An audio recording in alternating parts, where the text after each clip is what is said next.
Ho fatto un errore! Che figura! Chissà cosa penseranno di me.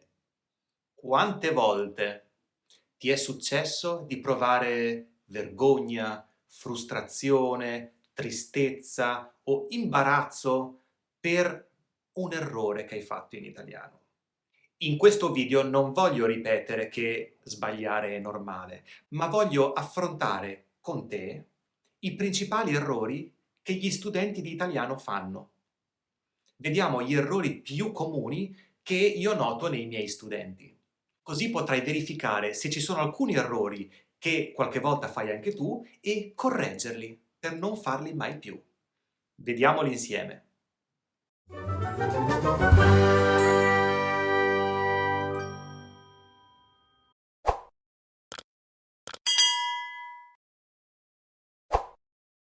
Il primo errore, anzi i primi due errori, riguardano il verbo piacere, che è un verbo un po' particolare, soprattutto per chi ha iniziato da poco a imparare l'italiano, ma non solo. Il primo errore con il verbo piacere riguarda la coniugazione di questo verbo. Molte volte leggo nei commenti o nelle mail che ricevo frasi come questa: "Mi piaccio molto le tue lezioni" o "Mi piaccio molto l'italiano". È un errore perché in questo caso il verbo piacere non si coniuga alla prima persona, io, ma si accorda con l'oggetto del gradimento o dell'apprezzamento. Quindi le frasi corrette sarebbero: "Mi piacciono le tue lezioni" e "Mi piace l'italiano". Le tue lezioni piacciono a me, quindi sono le lezioni che fanno l'azione di piacere a me. Sono loro il soggetto, quindi piacciono a me. Nel secondo esempio, l'italiano piace a me. È l'italiano che piace. In italiano diciamo mi piace la pizza, non mi piaccio, perché è la pizza che piace a me. O mi piacciono i maccheroni piacciono a me.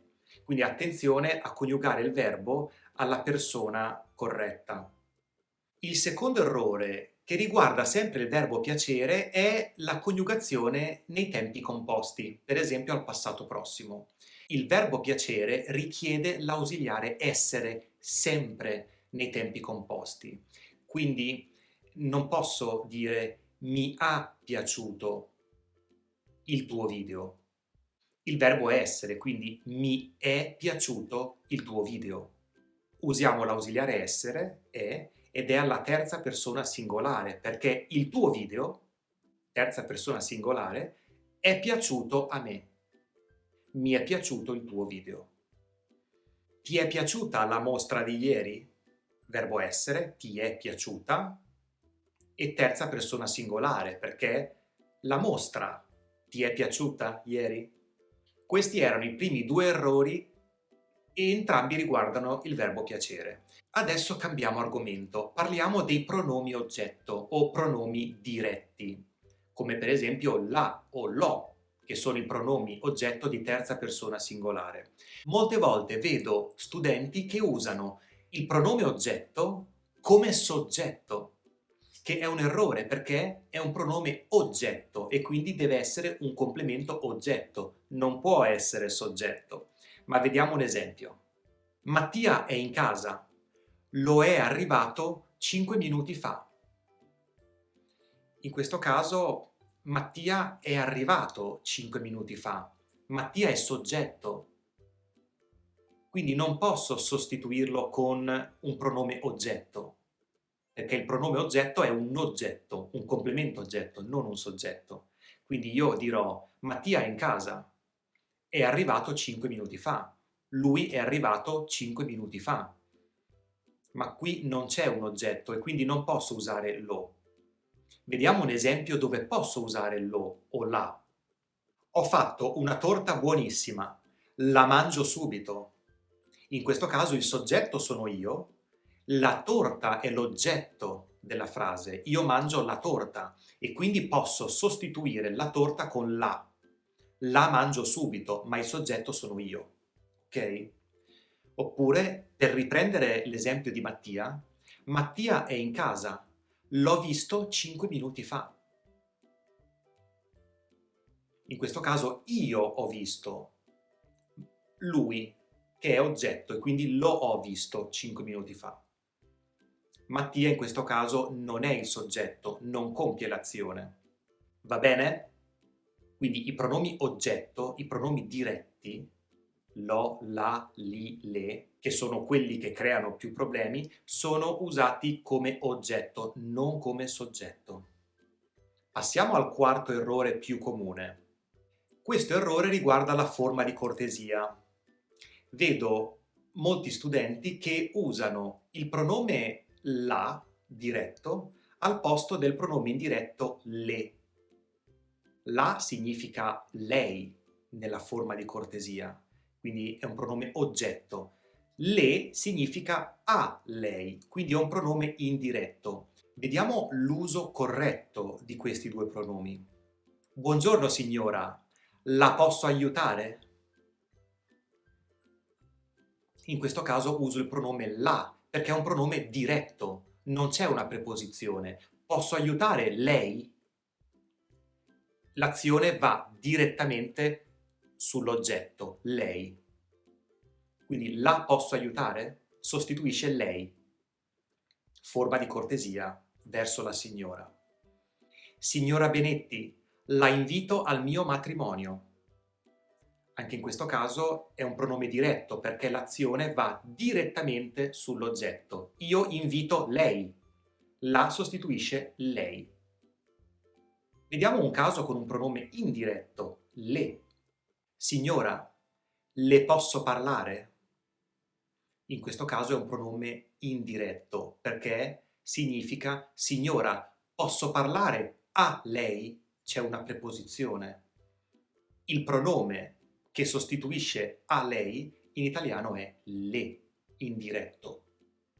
Oppure, signora, le dico una cosa importante. Io dico a lei una cosa importante. Tutto chiaro? Quindi la significa lei, pronome diretto. Le significa a lei, quindi richiede la preposizione a.